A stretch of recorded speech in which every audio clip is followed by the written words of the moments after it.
Well, hey folks, how y'all doing? Welcome back. And oh man, in the land, the girl's got a couple of 22-inch Weber kettles out there. I've got a whole bunch more, and I've got a whole bunch more on the inside of the house, folks. But today, we're just going to focus on the Weber 22-inch. I had one of you great folks say, hey, Tom, you really don't cook on the Weber kettles much anymore, and you're right. We're going to do some steak on there. I've got a cowboy steak today. We're going to take a closer look at some of these grills, answer some questions that you're having right now about this thing right here. And you know what? We're going to cook steak too. So the green Weber kettle here has kind of been my... It's kind of been my experiment kettle. When I do mods or something that's kind of extreme like that shelf is, this is the grill I do it on. And the shelf obviously is pretty extreme. It's just a piece of wood. I have attached it to the handle and have put some conduit that goes back down to the axle and holds pretty good, but it did make it just a little bit tipsy. So I went to Goodwill and got a 5-pound metal barbell weight and put that in the bottom of the ash pan, and that lowers the center of gravity and makes it much more stable. A couple other things I've done here is put these lid temp gauges on for indirect or however you're cooking on there. Got some wood handles on there. I did put this from unknownbarbecue.com, this stainless steel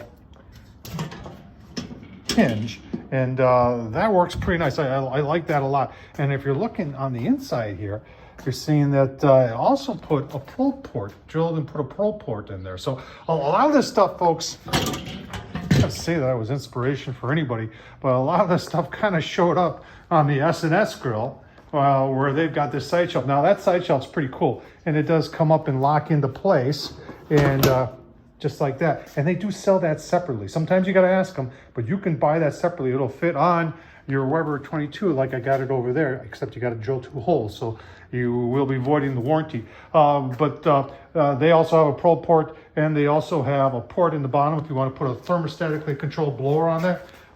Nothing wrong with this grill, 4 legs. You know, like my Webers too, got the 70th anniversary here. Let's, you know what, which one of these are we going to fire up? We're gonna fire up and cook some steak today, and I bought myself a treat today. Spent $24 on a cowboy ribeye from Sam's Club. Let's get a grill fired up. Here's what we're gonna cook on. This grill. A lot of people say they've never seen this before. Weber only made this for 2 years. I believe 2010, 2011. And it's called the Weber Platinum One Touch. And this grill, like I said, I love these shelves. And it's very unique in the fact that for a 22-inch, they have the vent right directly on top. And that's going to work in very well with our setup today. Let's take a look at the setup. All right, so we got our vortex on there. We're going to light the B&B on the bottom. We got a piece of pecan in there. We're going to top it off with some B&B, and then we're just going to let this go. I've got the Weber cast iron. That's going to go right in here. It fits perfectly with the vortex. This grill is perfect for searing like this because look where the vent is. The vent is directly on the top. And like I said, I really like this grill a lot, and it's sad that Weber stopped making it because it's really cool. A couple different ways of starting these with these torches. This is the Sear Pro I've used. This one isn't as aggressive as the Grill Gun by Grill Blazer. That thing is crazy, but this one works pretty good too. And I'm not in no particular hurry tonight. If I was, I'd have that Grill Blazer out because it's a torch. Right, there's our cowboy steak there, cowboy ribeye. And just keeping it simple here, Montreal steak seasoning. I said pick this up at Sam's Club. It was the cheapest one there, was 25 bucks. All right, coming up to temp here. I'm just leaving everything wide open here. I'm gonna get some smoke on the steak, pull it off, let that thing get smoking hot, that cast iron, oh man. And to do this with the vortex, we just put our steak off to the side there, just like that. And that'll get some smoke on there, just a hint of smoke, and pull it off, cover it up, let this thing get fiery hot, and then we'll sear our cowboy here. You getting hungry? Because I am. Or while we're waiting here, you see I got the American flag out here. And this past spring, I got to take a tour of one of the Weber manufacturing facility, folks. And I saw where the kettles are made, and it's a phenomenal video, folks. And I'll leave it down below. Answers a lot of questions by a lot of you, including myself, who was saying these things are 100% made overseas. Some of it is, but the majority of it is right here in the good old USA. Take a look at that video. I'll leave the link down below in the description. All right, did about 20 minutes with steak on there, pull it off. Now I've got everything wide open here. And you know, we always talk about how hot can a grill get. And I talk about pellet grills, gas grills, What about charcoal grills? What about a Weber Kettle? Look at that, it's buried. 600 is the top there, and it's way above that. Let's, yeah. You know, that's even hard to shoot. You know it's going to be. It's going to max this thing out. Yeah, high. That's how hot a Weber Kettle can get. High. Let's hear some. We agree that that's hot. I've seen this for years. Just bought it this last spring, and it really. Look at that.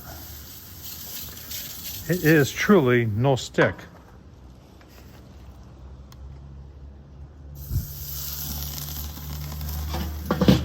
Oh man, give you right, we did 45 seconds and then a quarter turn. Oh man. Yeah, look at that. Ah, that's gonna be awesome. Ah, that's where's that right there. Give you a look, say wants to plate it up. All right, let's use this knife, the Kuma, to cut this steak. All right, let's give it a go. Oh man, that's a beautiful looking knife, isn't it? You see that? Oh man. Nice. Like butter.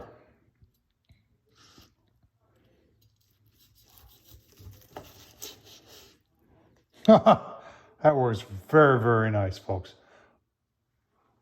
Check them out. All right, folks, let's take a look at our steak here. I'm telling you what. Look at that. That's beautiful right there. You want to, I know, I can smell the smoke on there. What amazes me the most on the Weber Kettle is how much smoke we got. That was only like 20 minutes of smoke.